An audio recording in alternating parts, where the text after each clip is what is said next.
So, you want to play Salamangreat? Good choice. Salamangreat is a powerful deck with a lot of upsides. The first of which is the consistency of its engine. It's the most consistent deck in TOS format. The deck also has access to the highest amount of tech space in the entire format. Salad is also a pretty high skill ceiling deck with a large amount of lines getting you to your desired end boards. But what is a Salamangreat? Salamangreat is a Cyber's deck focused on graveyard recursion, with most of their cards either putting something in it or getting something out of it. A lot of the cards have a condition to be able to summon themselves back. The deck also boasts the unique reincarnation summoning mechanic, which uses another copy of the used monster to summon another one and is a core part of the deck's strategy. This archetype has a lot more cards than the previously covered Orcust, which means I will not cover their irrelevant cards in this video for the sake of length. The first card to talk about is Gazelle. It is by a margin the most important card in the archetype. It can summon itself for free if a Salamangreat is sent to the graveyard. This condition is very easy to fulfill due to every single monster being able to go into the link 1 of the deck. On summon, it foolishes any Salamangreat card from your deck.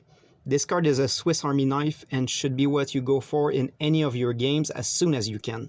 The utility it provides is only matched by the other most important card of the deck, which is Circle. Circle is the deck's archetypal Rota, on a quick play spell too, with the ability to also make your relinked monster unaffected by monster effects, which can be decent in a pitch but don't expect to make use of it too often. The next monster to talk about is Spinny. Spinny is a simple card. It discards itself to boost a salad by 500, which can matter due to the monsters in this archetype having relatively low stats. It can also summon back itself from the grave for free if you control a Salamangreat monster, but it will also banish itself when it leaves the field. But this never happens. Run 3. One thing to note about the next few monsters is that each effect cannot be used in the same turn. So if you activate the first effect, you cannot use the second one. The first of them is Foxy. On normal summon, it can duality for a Salamangreat card, but where it really shines is in its second effect. If there is a face-up spell or trap on the field, not just yours, you can discard a Salamangreat card and special summon it with an optional pop. This effect is insane. It allows you to play through cards like IP Masquerena into Unicorn or Nibiru, and helps you to get rid of annoying floodgates like Summon Limit and Tikaboo. Most people run 3 copies. The next card is Falco. When it is sent to the graveyard, you can set a Salamangreat back row back on the field. This effect makes it an alright grind piece, but where it shines is in its second effect, which bounces a salad to summon itself back from the graveyard. It might not seem like much at a first glance, but this card is essential while dealing with some matchups due to Abyss Dweller and Baguska. They shut off Orcust and somewhat Thunder Dragons respectively. It is a bit bricky though, and most people run it only at 1 copy. The next card is Jack Jaguar, which only has one relevant effect to return a Salamangreat to the deck to summon itself. This includes Link monsters. This card is one of your main grind pieces, as the deck's mechanic forces it to go through its extra deck fairly quickly. This card allows you to recycle them back for a free body. This card is extremely important and very prone to graveyard removal, so people usually run 2 copies despite being a bricky card.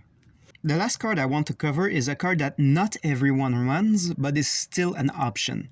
It's Foul, which is just a basic extender that summons itself if you summon another Salamangreat monster.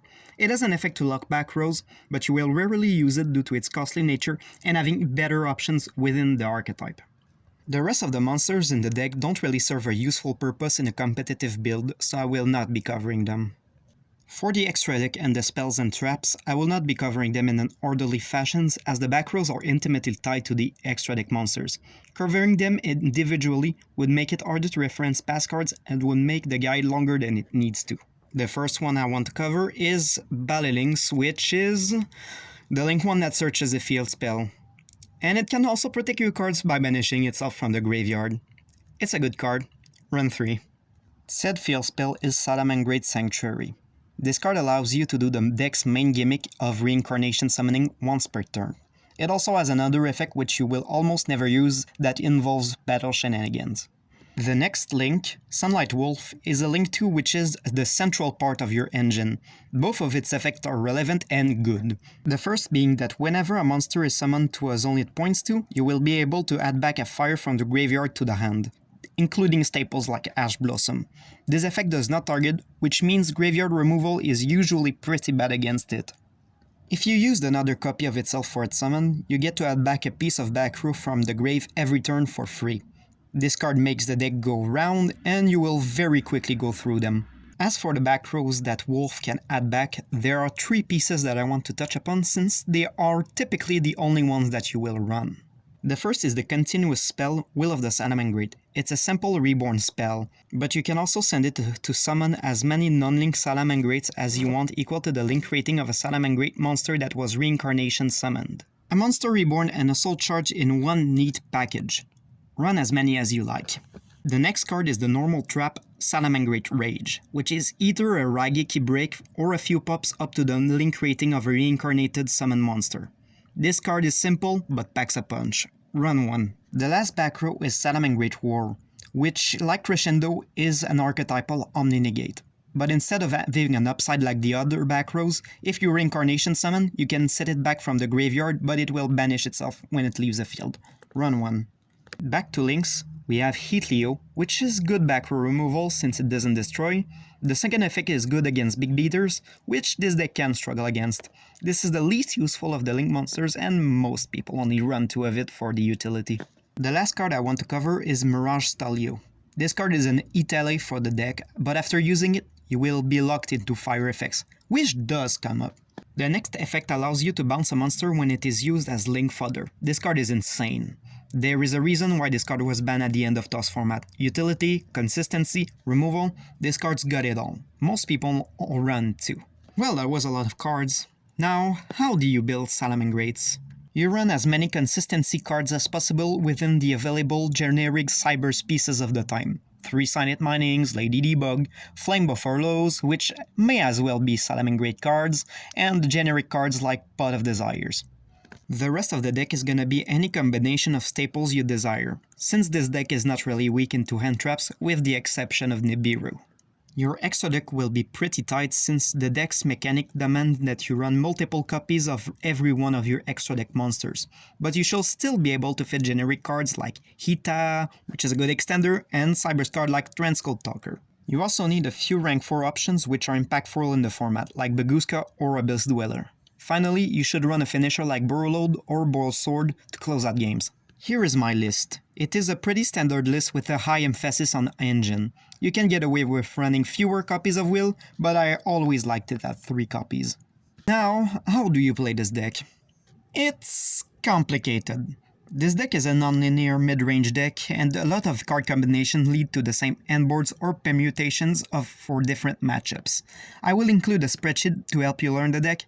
It is a very hard deck to play efficiently, so it will be longer than the Orcust spreadsheet. And how do you counter Salamangreats? The first and obvious way is to wait before the end of their main phase and drop a rock on their board. Unless they have a Phyrexian Grave or a Will in hand, they will pass on absolutely nothing. Use Ash and Imperm on whichever of the 2 of Gazelle or Mirage Stalio they start with. If they go for Stalio first, it usually means they do not have access to Gazelle. Hitting Gazelle prevents them from accessing their traps or Spinny, which will force them into a very weak board. Always DD Crow, Jack Jaguar. If you prevent them from recycling their extra deck resources, they will run out of gas pretty quickly and force them to play a more conservative game. Phantasme is good against the deck since most of the disruption will target your monsters, and obviously for being a very link-centric deck. Cosmic Cyclone on the field is good, but it is not the end of the world since it will only force them to use more bodies for their link summons, and beyond turn 1 they will usually be able to churn out bodies non-stop. In all, Salamangreat is a great deck. It is resilient, consistent, and has tools to deal with most situations. While the deck's choke points are fairly obvious when sequencing, it is one of the most rewarding decks to play in the format. Thank you for watching, and please like and subscribe as it helps the channel and the format to grow. The next guide will be focused on Thunder Dragon. Stay tuned. Peace!